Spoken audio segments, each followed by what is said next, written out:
Microsleep atau tidur mikro menggambarkan situasi tidur yang singkat dan tidak dapat dikawal daripada terus berlaku untuk tempoh beberapa saat. Ia berlaku secara pantas tanpa amaran dan sukar dikawal ketika individu berada dalam keadaan mengantuk. Biarpun berusaha untuk melawan rasa tersebut, namun mereka yang berdepan dengan situasi ini mampu terlelap dalam beberapa saat. Kebiasaannya, microsleep terjadi kerana perasaan mengantuk yang tidak dapat dikawal. Antara punca terjadinya microsleep kerana individu tidak mendapat tidur yang secukupnya. Apabila anggota badan mula berasa keletihan, otak akan tertidur selama beberapa saat walaupun tangan individu tersebut sedang bergerak. Baru-baru ini kita dikejutkan dengan tragedi maut yang mengorbankan nyawa seorang pelajar Universiti Awam akibat microsleep. Mangsa dikatakan sempat memuat naik beberapa keping gambar dan status di media sosial beberapa jam sebelum kemalangan. Mangsa mengakui dia sudah 2 kali berhenti di tepi jalan akibat terlelap semasa menunggang motosikal. Kemalangan berlaku di Linggi Negeri Sembilan dan disahkan meninggal dunia di tempat kejadian. Sejauh mana pemahaman masyarakat tentang bahaya microsleep dan bagaimana cara mengatasinya?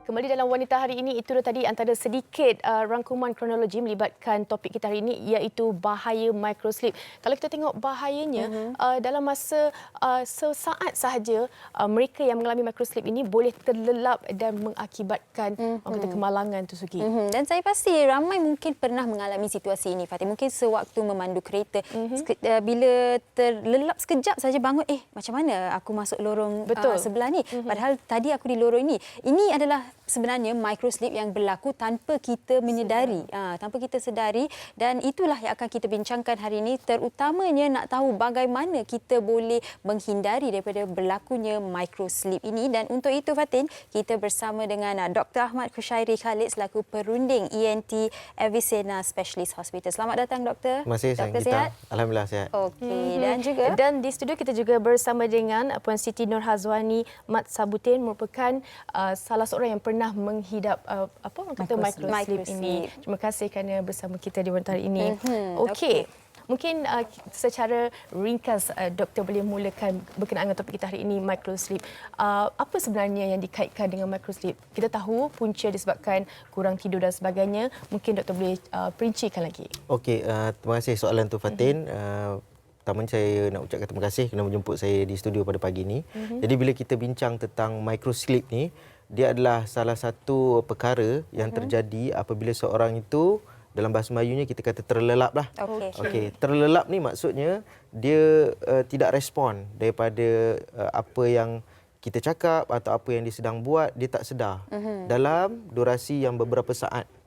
Okey, setengah tu dia cakap 1 to 5 second, but 1 to 30 second, but duration dia beberapa saat.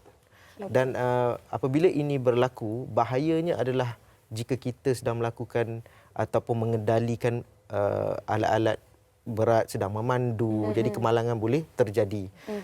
Microsleep, bila kita cerita tentang tidur ni, bila kita analisa apakah maksud tidur tu, bila kita analisa kita punya brainwave ataupun aktiviti elektrik semasa kita tidur, dia ada beberapa wave yang akan menentukan kita ni dah tidur ke belum. Kita ni dah tidur stage berapa. Okey, tidur ada 4 stage. Jadi microsleep ni kalau kita nak kategorikan sebagai tidur pun tak boleh. Sebab brainwave dia tak menepati ciri-ciri wave tidur. Okey, faham. Dia kalau kita tengoknya dia ada alpha wave dengan theta wave. Dia alpha dengan theta ni, alpha ni waktu orang yang sedar tapi tutup mata. Itu wave-nya. Tapi wave-nya bukan ciri-ciri macam tidur. Tidur ni ada wave lain.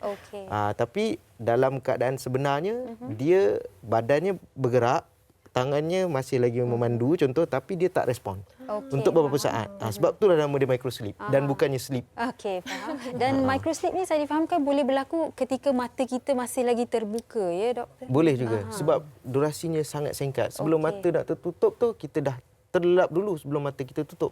Itu yang bahayanya microsleep itu. Okey, baiklah. Kita nak tanya kepada Puan Nur Hazwani juga. Puan lebih gemar dipanggil sebagai Puan Wani, ya. Okey, Puan Wani pernah mengalami microsleep ni. Mungkin Puan Wani boleh kongsikan dahulu bagaimana Puan Wani mengenali itu adalah microsleep, yang apa yang berlaku pada Puan Wani. Okey.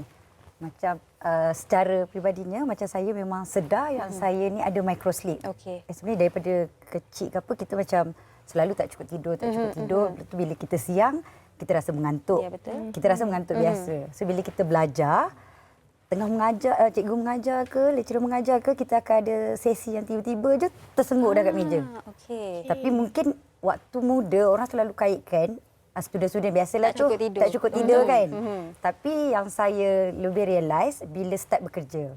Bekerja saya travel daripada Shah Alam ke KL tu nak jimat waktu jam tu kita naik motor tumpang husband lah.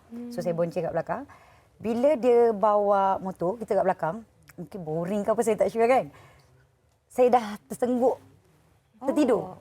Terlelap lah, terlelap. Terlelap tu macam kalau ke kanan tu mungkin jatuh boleh accident tu akan bahaya. Kalau sekali dua kali mungkin kita boleh consider okey lagi. Mungkin Lepas tu dah penat. kerap. Bila dah kerap berulang kali berlaku, kita try to overcome. Oh tak cukup tidur malam, mungkin aktiviti kita try so many things sampai saya ada masalah tidur. Okey. Start saya ada masalah tidur, okey kita nak find out macam mana nak make sure masalah tidur tu selesai. Siap pergi buat ruqyah, takut ada gangguan jin, kenapa tak boleh tidur semua ni. Sampailah satu masa saya dah rela why not pergi jumpa doktor. Bila pergi jumpa doktor, doktor kata kita buat sleep test dulu. Okey. So bila buat sleep test baru rela yang saya ada OSA. Okey. OSA apa? Ya.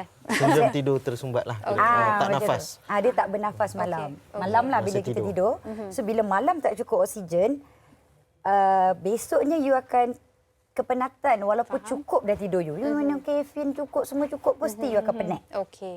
Jadi lepas buat sleep test tu barulah dah buat sleep test dah tahu dah punca-punca kenapa saya ada microsleep di siang hari. Menarik mengenai sleep test ni sebab mungkin ramai tidak tahu yang ada something called sleep test ini. Kita tahu stress test, ujian tidur. sleep test kita tak tahu mungkin. Okey, mungkin tadi Puan Wani dah kongsikan antara punca Puan Wani. Doktor mungkin boleh kongsikan sedikit punca-punca lain mungkin disebabkan pesakit mempunyai insomnia ataupun dari segi pemakanan atau lifestyle mereka, doktor. Okey, bila kita bercerita tentang microsleep ni adalah apa yang dialami oleh pesakit tersebut. Maksudnya simptom dia. Tapi asbab atau penyebab pada simptom tu banyak. Contohnya macam Puan Wani sendiri dia ada masalah tidur di mana dia tak bernafas bila tidur. Okey. Ada lagi masalah lain di mana orang tu sleepwalking. Pernah dengar kan dia jalan bila tidur ataupun dia selalu bergerak kaki dia bila tidur ataupun dia ada masalah dengan body clock. Okey. Dia tak boleh tidur. Orang kita tidur pukul 10 bangun pukul 6, dia punya body clock ikut London punya. Dia punya tidur ada juga. Di samping tu juga pekerjaan, orang yang jet lag, orang yang selalu shift worker. Okey. Di samping itu juga lifestyle, badan yang besar, minum kafein sebelum tidur, sleep hygiene yang tak betul, main elektronik sebelum tidur. Semua ni akan mengganggu kualiti tidur. Jadi pada asasnya apa-apa yang mengganggu kualiti tidur kita boleh membawa kepada microsleep. Sebab badan kita sebenarnya tak tidur ataupun kualiti tidur tu tak cukup. Di sinilah adanya fungsi kita panggil sleep test ataupun sleep study. Sleep study ni apa yang dia buat bila kita tidur tu dia ada 4 fasa. Tapi untuk diagnose beberapa masalah yang selalu kita hadapi cukup kita buat yang peringkat ketiga saja. Di mana kita boleh buatnya di rumah. Di rumah kita pasang 2 alat dan dia akan bila kita tidur dengan benda tu dia akan lihat berapa oksigen kita masa tidur, berapa kali kita tak nafas, berapa kali kita berdengkur, posisi mana yang kita tak nafas, mengereng ke, meniarap ke dan sebagainya lah. Jadi daripada sleep test ni kita dapat diagnosis ataupun kita dapat tahu apa sebenarnya masalah pesakit tersebut. Jadi bila kita cerita tentang kualiti tidur ni, apa-apa pun yang berlaku masa kita tidur tu di mana kualitinya tak cukup boleh membawa kepada microsleep. Bukan tu saja, dia ada banyak lagi komplikasi lain. Yang macam saya cakap lah, contohnya obstructive sleep apnea ataupun sindrom tidur tersumbat ni. Apa yang berlaku bila dia berdengkur, tak cukup oksigen? Tak apa. Kalau dia choke ataupun dia tersedak, itu maksudnya dia tak nafas. Tak ada oksigen masuk ke dalam paru-paru. Apa yang terjadi selepas tu, jantung kita akan pam laju untuk cukupkan oksigen. Semasa tidur di mana jantung kita patut berehat. Jadi apabila ni berlaku untuk berapa jam, 8 jam ke sehari, bertahun-tahun, kita akan dapat ataupun pesakit itu boleh dapat sakit darah tinggi dalam usia muda. Sakit darah tinggi dan akan lead kepada sakit jantung dan sebagainya. Bukan semua kemalangan disebabkan oleh microslip. Kadang-kadang kemalangan itu disebabkan oleh sakit jantung sebagai komplikasi kepada microslip atau masalah tidur tersebut. Menarik apa yang doktor kongsikan. Sebab kita mungkin selalu dengar orang mengalami microslip tapi kita tak tahu kenapa microslip itu berlaku. Lifestyle kita, gaya hidup kita juga menjadi faktor kepada mengapa microslip ni berlaku. Tapi selepas ni kita nak tahu daripada doktor bagaimana, apa simptom-simptomnya dan bagaimana seorang perlu mengambil, bila seseorang perlu mengambil langkah pertama untuk mengenal pasti microslip itu. Tapi sebelum tu Fatin, kita ingin kongsikan bersama anda satu kisah seorang yang pernah mengalami microslip tetapi bernasib baik juga sebab tidak membahayakan diri beliau. Kita kongsikan bersama anda. Pengalaman terlibat dalam kemalangan kecil akibat daripada microslip memberi kesan yang besar dalam hidup Samirah Safini, gadis yang baru menginjak usia 23 tahun ini. Hari kejadian tu saya ada presentation dan kelas pada masa tu pada pukul 8 pagi dan saya decide untuk bergerak lebih awal lah sebab saya nak drive seorang kan dan saya decide nak isi minyak. Dalam perjalanan saya nak isi minyak tu saya juga dah mengalami sebenarnya kita terlelap seketika tapi saya tersedar lah. Dan kemudian bila saya dah berhenti isi minyak tu saya decide untuk minum lagi kopi sebab saya nak terjaga sebab yelah lepas ni kita ada presentation kan. So saya pun teruskan perjalanan saya. Lepas saya teruskan perjalanan saya terlelap kali kedua dan saya dah pun melanggar tembok masa tu dan kereta saya agak teruk juga remutnya. Saya masa dah agak panik sebenarnya. Apa yang saya boleh buat masa tu, saya terus call member-member, kawan-kawan yang dah berhampiran dekat situ lah. Kawan-kawan saya pun datang dengan segera. Dia orang tolong saya, calm down saya masa tu. Memang saya dah nangis teruk. Lepas pada kejadian tu, agak trauma bagi saya. Dah agak takut saya nak teruskan memandu lah. Sebab kita dah rosakkan kereta mak ayah kita kot kan. So saya macam, aduh macam mana lepas ni nak buat kereta. Kita dah takut dah. Kita takut lepas ni akan jadi lagi, lepas ni akan jadi lagi. Kita tak tahu bila kita akan datang microslip tu kan. Agak dalam masa 2 bulan jugalah nak kembali bawa kereta tu. So macam agak takut lah selepas tu. Even dah after 2 months tu, bawa kereta nak pergi mana-mana lepas ni mesti nak kena ada orang kat tepi. Mesti nak ada orang teman, mesti nak kena ada orang hantar. Apa yang dilalui Samirah benar-benar memberi iktibar buat dirinya, malah kini dia lebih berhati-hati ketika memandu agar peristiwa yang lalu tidak berulang. Bernasib baik saya pasti trauma itu masih lagi ada dalam diri beliau. Dan kita nak tanya juga kepada Puan Wani. Puan Wani sendiri pernah mengalami situasi sebegitu tak masa memandu kereta ataupun melakukan apa pertugasan pernah terlelap sehingga membahayakan diri? Pernah. Boleh kongsikan Puan? Macam saya sendiri pernah bawa kereta. Sebab microslip ni kan few second je. So bila kita bawa kereta, sometimes kita ingat kita ralik kan. Bawa jalan lurus je, tak ada apa-apa masalah. Straight bawa-bawa tiba-tiba dah terlanggar divider. Kini kat sport rim tu habislah kan. Balik rumah macam kenapa boleh ke kiri pula ni kan. Sedangkan kita tak tidur. Selalu rasa tak tidur tapi itulah microslip. Itu antara insiden yang berlaku lah sebelum Puan mengambil sleep test ya. Sebelum ambil sleep test. Okey doktor, macam Puan Wani berkongsikan mengenai pengalaman, ada tak spesifik golongan yang berpotensi untuk menghidapi microslip ni? Sudah tentu ada, terutamanya golongan yang orang kata berisiko untuk menghadapi masalah microslip ni lah. Apa pun punca dia adalah bila kita punya waktu tidur itu terganggu. Jadi contohlah pekerjaan yang melibatkan waktu tidur yang terganggu. Termasuklah doktor pun, kalau kita on call, saya pun walaupun doktor pun ada kadang-kadang menghadapi microslip ni. Kan, tapi mungkin nasib baik lagi tak ada apa-apa kejadian yang buruk berlaku, insya-Allah. Tapi maksudnya kalau kita contohnya pengawal keselamatan kan yang kerja waktu malam ataupun contoh orang yang bekerja dengan company di luar negara di mana zon waktunya berbeza, dia kena tidur di siang hari, berjaga di malam hari. Ataupun orang yang suka dan selalu travel dan menyebabkan pertukaran zon waktu atau kita pakai jet lag. Ini adalah pekerjaan-pekerjaan yang boleh berisiko untuk membawa pada masalah microslip ini. Selain pada itu, tentulah golongan yang mempunyai berat badan yang tinggi, sebab apabila berat badan kita besar, BMI kita tinggi, kita punya lemak di bahagian leher ini akan banyak. Dan apabila kita tidur, kenapa kita tidur tu baru berdengkur dengan tak nafas? Kerana aerodinamik dia lain. Kalau sedar dia tak berdengkur. Dia tak ada, ototnya ada tone. Bila kita tidur, ototnya tak ada tone. Bila tak ada tone, angin lalu, lemak yang banyak ni boleh tolak. Jadi sempit ruang udara di dalam tu. Jadi sudah tentu golongan BMI yang tinggi berisiko untuk menghadapi masalah tidur ini, atau yang boleh menjadikan microslip sebagai simptomnya. Selain daripada itu, merokok, dan juga tabiat tidur yang tak baguslah. Macam saya sudah ceritakan tadi, bila kita tidur ni kita perlukan suasana yang tidur yang baik, nyaman. Kalau boleh pasang air purifier yang ada bau pun sedap. Lampu kalau ada pun yang malap. Kita tak tilam yang empuk. Kita tak nak tidur TV terbuka, handphone ada lagu pasang ke contoh kan. Lagu-lagu tidur tak apa, tapi ni lagu-lagu yang boleh merangsang otak kita walaupun kita tidur. Lagu tu rangsang otak, jadi tak rehat otak tersebut. Semua ni boleh menyebabkan masalah tidur yang tak kualiti dan boleh menjadi microslip di siang hari. Dan tadi doktor ada berkata bahawa apabila kita kekurangan tidur, itu akan menyebabkan microslip, dan itu juga boleh menyebabkan komplikasi seperti serangan jantung, darah tinggi naik dan sebagainya. Mungkin doktor boleh ulas lebih lanjut komplikasi daripada microslip ini, sekiranya ada, ataupun apa-apa yang berkaitan dengan tidur ini sendiri. Okey.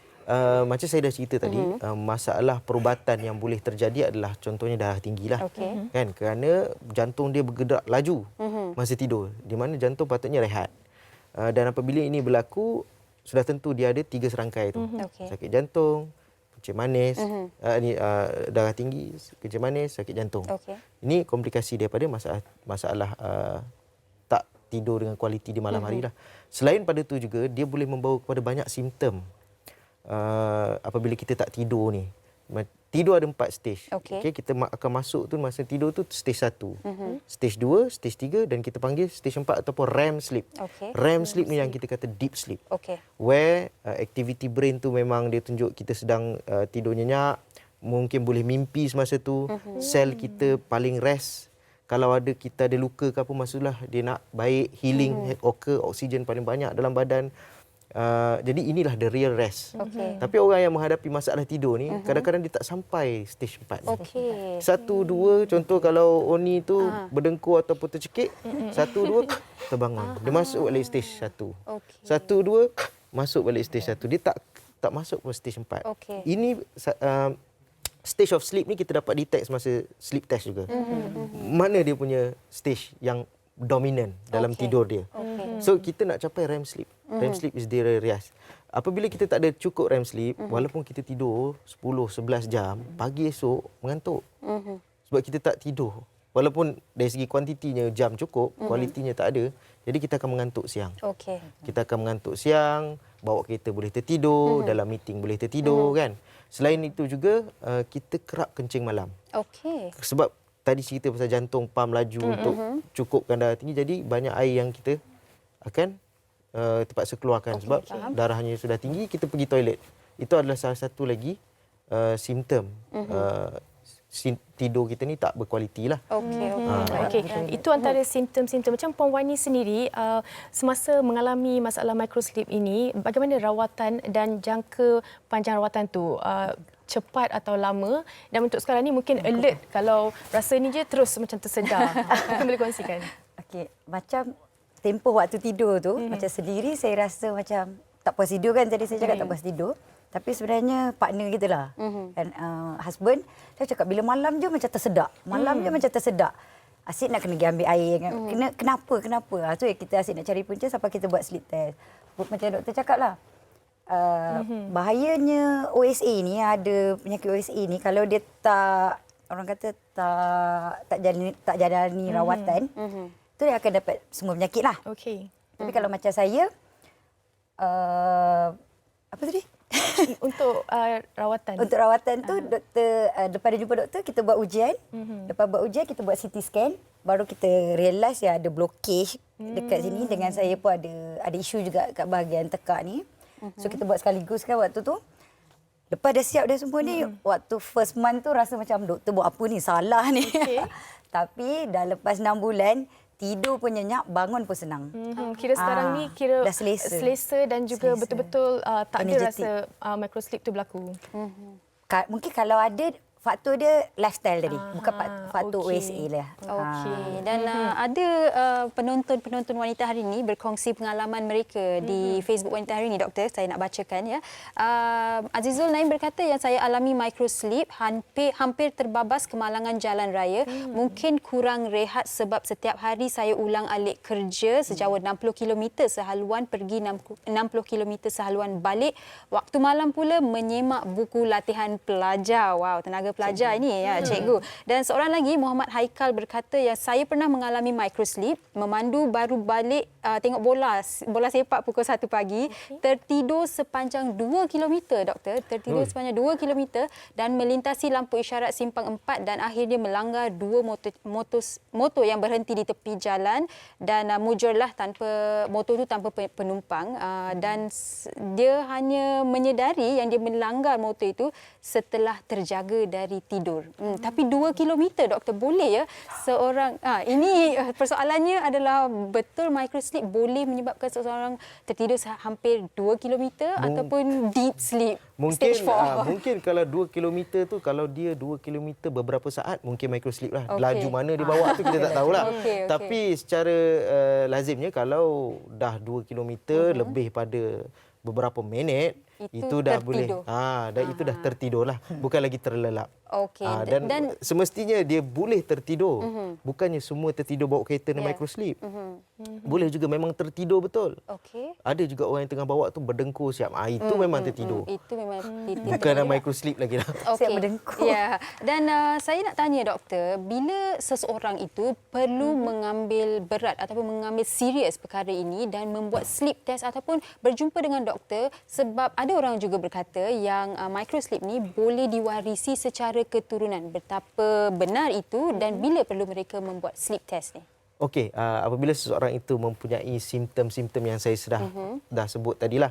Maksudnya siang mengantuk. Bila siang mengantuk ni performance kerja kurang, bos selalu komplain, mood pun tak baik, rasa kurang bertenaga. Kan sebab kita tak rehat malam. Walaupun kita dah tidur, kita rasa kurang bertenaga. Selain itu, jika dia ada komplikasi lain seperti darah tinggi pada waktu muda, kencing manis pada waktu muda. Jadi semua perkara ni adalah perkara yang boleh membawa kita untuk pergi mencari help lah ataupun pertolongan.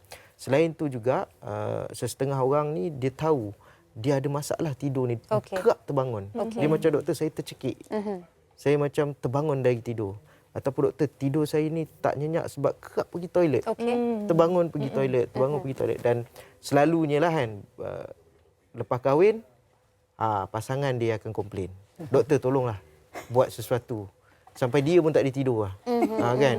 Dan dia juga boleh menjadi masalah punca rumah tangga punya masalah. Sebab dia tak boleh tidur sekali, contohnya. Jadi apabila ada orang semua benda bercerai ni pun ada. ada. Jadi apabila semua ni berlaku, saya rasa seseorang itu perlu seek help ataupun pergi untuk cari pertolongan lah. Ada juga keadaan di mana sesetengah company, contohnya syarikat pemandu untuk bas, ekspres, lori. Sekarang ni kita dengar orang-orang untuk mewajibkan semua pemandunya untuk membuat satu sleep study at least once a year.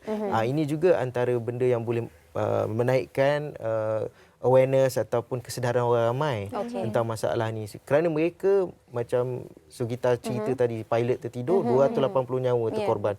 Mereka membawa nyawa orang. Jadi mereka tak boleh nak afford to have even microsleep ni. Okey, maaf doktor, mungkin sedikit nak tahu juga mengenai microsleep ni boleh atau tidak berlaku kepada mereka, kanak-kanak khususnya yang berusia bawah 2 tahun atau bayi? Boleh, terutamanya jika dia tapi selalunya dia melibatkan masalah struktur lah. Contohnya macam saya cerita tadi, kalau kita tak nafas masa tidur, sudah tentu kita, doktor, tak nafas tu sumbat kat mana? Contoh kalau bayi tersebut mempunyai masalah di mana tonsilnya besar. Okey. Okey, dia tidur sudah tentunya berdengkur dan tak nafas. Buang tonsil, tidurnya lancar. Ataupun setengah masalah yang disebabkan oleh sejak lahir ataupun kita panggil congenital, di mana dia ada masalah dekat pita suara, dekat bahagian larynx, di mana bukaan angin untuk masuk ke paru-paru itu sempit. Sudah tentu boleh menyebabkan masalah tidur. Even masalah tak nafas pun boleh disebabkan oleh masalah-masalah congenital ini. Genetik juga memainkan peranan to certain extent ataupun ada pengaruhnya, kerana kalau kita ada masalah tidur sumbat, sudah tentu masalahnya adalah struktur. Mana sumbat tu? Hidung ke sempit, lelangit ke sempit, lidah ke, dagu ke. Kita kena tengok semua, dan bila kita cerita tentang struktur ni, sudah tentu diwarisi daripada keluarga. Tapi of course pengaruh lain pun ada. Lifestyle yang saya sebut tadi lah, pekerjaan, sleep hygiene, kan? Dia pengaruhi semua. Jadi multifaktorial. bukan 100% disebabkan oleh keturunan, tetapi ada, ia menyumbang pada sebagai salah satu faktor lah, ya doktor? Betul. Okey, ya doktor. Boleh saya tambah? Ya, Sebab boleh, tu silakan. bila kita tahu masalah ni punca dia multifaktorial. Bukan just satu saja. Treatment pun bukan satu. Dia multimodality. Termasuklah kita cakap kat Oni tapi berat dia ni okey, turun sikit lagi dah okey. Kalau orang tu besar, first saya advise untuk turun berat badan dulu. Number 2 baru saya tengok macam mana pekerjaan dia. Lepas tu pemakanan, tak boleh makan sebelum tidur, contoh 2 jam, 3 jam sebelum ataupun sejam sebelum tidur kan. Tabiat tidur dia macam mana. Kemudian baru kita tengok masalah struktur dia yang kita boleh betulkan. Dan of course yang banyak lagi treatment lain, exercise, mesin, kalau pernah tengok orang tidur pakai mesin. Multimodality. Okey, maksudnya ada pelbagai cara untuk kita merawat microsleep ni. Terbaik adalah kita berjumpa dengan doktor dan mendapatkan nasihat daripada doktor. Dan sedikit daripada Puan Wani di penghujung ini, sedikit nasihat bagi mereka yang mengalami microsleep dan bagaimana mereka boleh lebih merawatnya. berhati-hati. Untuk lebih berhati-hati. Sedikit daripada Puan.